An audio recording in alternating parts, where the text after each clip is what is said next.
Hatimaye jumba la maajabu linazidi kuwaumiza Yanga. Faini ya milioni 100, TFF wametoa mkeka tayari kwa kuadhibu Yanga kwa kosa la kutumia vyumba visivyo rasmi, na wamewaita rais wa Yanga pamoja na CEO Andre Mtine kwa ajili ya kutoa maelezo zaidi. Niko hapa na Leopard John, mimi ni Yusufu Mpuma, kujadili kwa kina zaidi hili Yanga walilolifanya na adhabu waliopewa. Je, wamestahili au hawakustahili? Leopard John, ndio milioni 100 tayari pale imeshapigwa. Hii adhabu kutokana na kosa walilolifanya, tuanze kwanza kulinganisha adhabu na kosa lenyewe, vinaendana? Ya, nafikiri ni jambo ambalo liko bayana na ni mara ya pili Young Africans wanaadhibiwa kwa tukio ambalo linafanana, yani tukio moja ambalo ni kufanya kosa lile lile. Mara ya kwanza mara baada ya mechi ya dhidi ya Simba, mechi ambayo ilitamatika kwa sare goli 2-2. Young Africans walifanya kosa kama hili, kutumia vyumba tofauti na vyumba ambavyo vilipasa ama walipaswa kuvitumia, kwa maana vyumba vya uwanja wa Meja Isamuhyo, na badala yake wakaenda kutumia vyumba vingine kabisa nje ya uwanja wa Isamuhyo. Na mara ya kwanza ya wao wenyewe kwa hilo jina ambalo wamelipatia.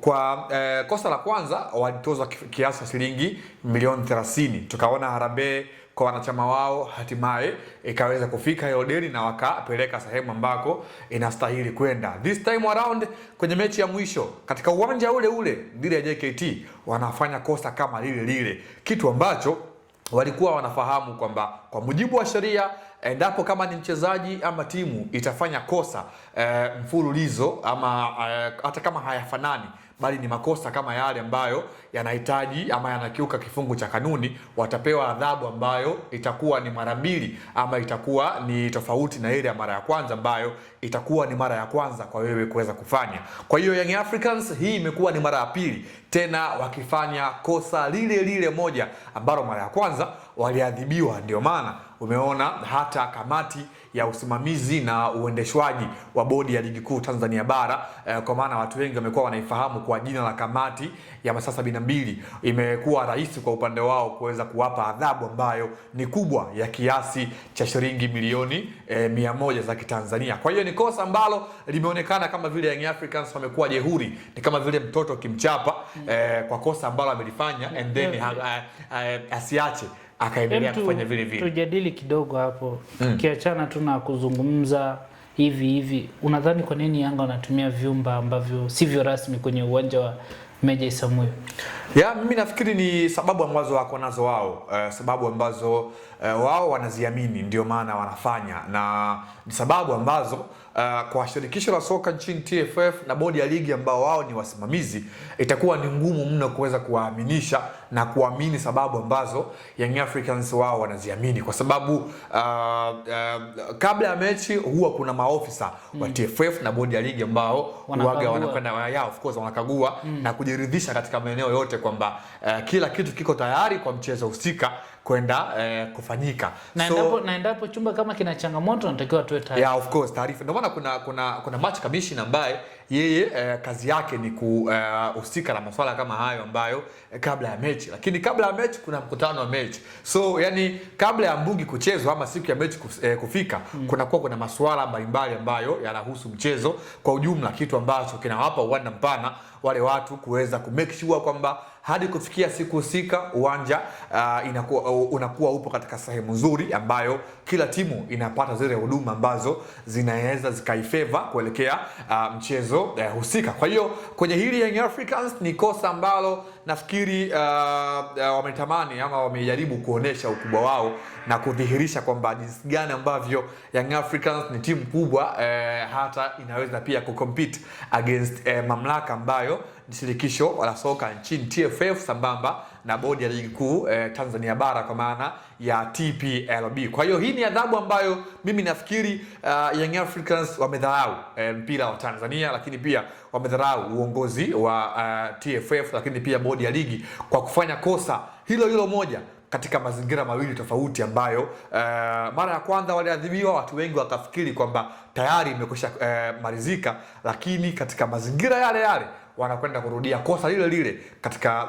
msimu mmoja, and then ikiwa katika mazingira ambayo yanakaribia kufanana katika nyumba ile ile ambayo walitumia katika mechi dhidi ya Simba, wamerudia tena katika mechi dhidi ya JKT Tanzania. Kwa hiyo ni kosa ambalo binafsi yangu hata milioni 100 naweza nikakiri kwamba bado haitakuwa fundisho kwa Young Africans, kwa maana kama amefanya mara ya kwanza na amerudia mara ya pili, hata pia mara ya tatu tukio hili wanaweza wakalifanya kwa wakati mwingine moja kwa moja. Bodi ya ligi wamemuita Engineer Hersi pamoja na mtendaji mkuu wa klabu Andre Mtine kwa ajili ya kutoa maelezo kwa nini wamerudia kosa hili, na wakati waliadhibiwa kwa milioni 30 mara ya kwanza, wamerudia tena, wameita kutoa maelezo. Je, tutarajia adhabu nyingine baada ya kutoa maelezo kwao, au tutarajie kipi hasa baada ya Engineer Hersi na mtendaji mkuu kutoa maelezo yao kuhusiana na hili lililotokea kwa mara ya pili? Yeah, of course, bodi ya ligi mpaka hapo bado wapo katika vipengele za kikanuni, kwa maana kanuni ambavyo inawataka wao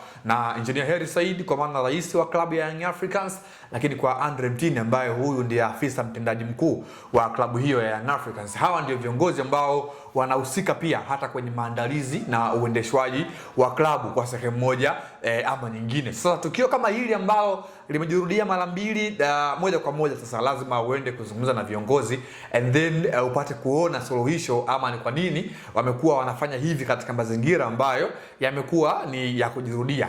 Lakini kuhusu adhabu ama kitu gani ambacho bodi ya ligi huenda wakifanya kwa viongozi hawa wawili ambao wameitwa kwenda kuzungumza na kamati ya usimamizi na uendeshwaji wa bodi ya ligi kuu Tanzania bara, hayo ni masuala ambayo pengine yanaweza kuwa ni mtambuka, kwa maana yatakayohusisha pande mbili, lakini story kubwa naamini itakwenda kuwa ni kuhusiana na mwenendo mzima wa klabu wa klabu ya Young Africans, hasa katika upande wa masuala ya kinidhamu, jinsi gani ambavyo wao kama viongozi wameshindwa kumanage timu yao katika upande wa ile discipline kwa maana ya nidhamu, lakini pia katika upande wa kutii sheria ambazo bodi ya ligi na TFF wameziweka katika ligi kuu soka Tanzania bara. Kwa hiyo hawa ndio ambao watakwenda kujibu moja kwa moja matukio kama haya ambayo Young Africans wamekuwa wanayafanya.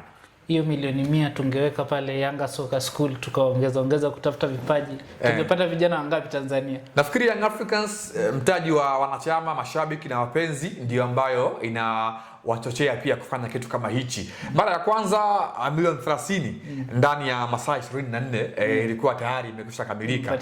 So kile ni kitu ambacho pengine kiliwashinda kuwaweka aware na kutambua kwamba mfuko wa klabu mara kadhaa umekuwa unaumia na kuweza kurudia kosa mara ya pili, na sijui kama safari hii Young Africans pia watawahusisha wanachama wao kuweza kuchangia kwa mara nyingine ama itatoka ndani ya mfuko wa klabu. Lakini kwa mwanachama ungechangia kwa maendeleo ya football, hapana, sio kitendo cha kiungwana, ni kuendelea kuunga mkono jambo ambalo sio zuri. Lakini hata mara ya kwanza Young Africans ambako waliomba mashabiki wao wanasema kuweza kuwachangia, haikuwa ni lazima, ilikuwa ni hiari. Kwa hiyo ni hiari ya mtu, lakini ukitafakari mara mbili ni kama vile unakuwa unafuga tabia isiyokuwa nzuri, hasa katika maendeleo ya kukuza mpira wetu wa Tanzania. Wananchi wanasema wao wameridhika. Huyo ni Leopard John, alikuwa na kwake hayo kuhusiana na adhabu zilizotolewa na bodi ya ligi baada ya Yanga kutumia vyumba visivyo rasmi katika michezo miwili mfululizo. Mchezo wa kwanza aliadhibiwa milioni 30.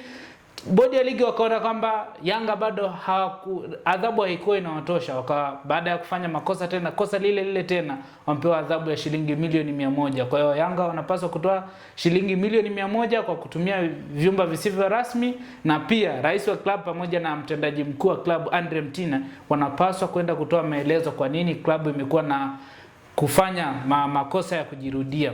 Hii ilikuwa ni The Golden Boot na hii ni Anwar TV. Mimi ni Yusufu Mpuma. Tukutane wakati mwingine.